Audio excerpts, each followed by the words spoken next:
கோஸ்லந்தை மேரியபத பகுதியில் ஏற்பட்ட பாரிய மண் சரிவில் உயிரிழந்தவர்களுக்காக இன்று பிரார்த்தனைகள் இடம்பெற்றன.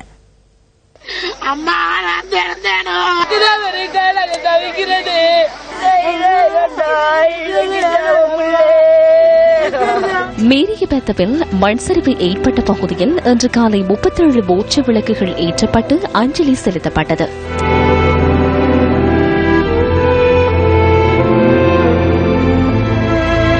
ஊவா மாகாண அமைச்சர் செந்தில் தொண்டமான் உள்ளிட்ட மாகாண சபை உறுப்பினர்களும் இந்த அஞ்சலி நிகழ்வில் பங்கேற்றிருந்தனர்.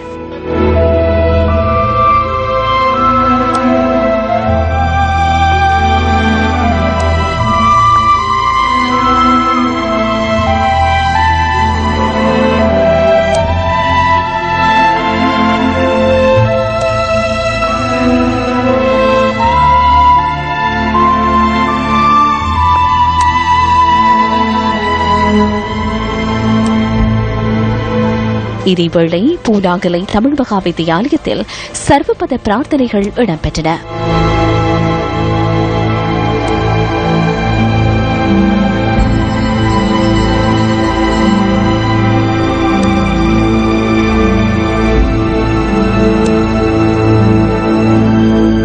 மேரியபத்த மண் சரிவில் உயிரிழந்தவர்களுக்கு அஞ்சலி செலுத்தும் நிகழ்வொன்று தெனியாய என்செல்பத் தமிழ் வித்தியாலயத்தில் ஏற்பாடு செய்யப்பட்டிருந்தது.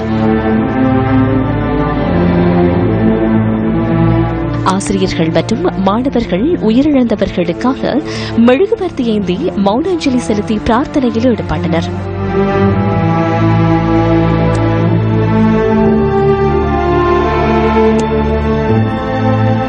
லிந்துலை சென்ட் ரெகுலஸ் தோட்ட ஆலயத்தில் விசேட ஆத்ம சாந்தி பூஜைகள் இடம்பெற்றன.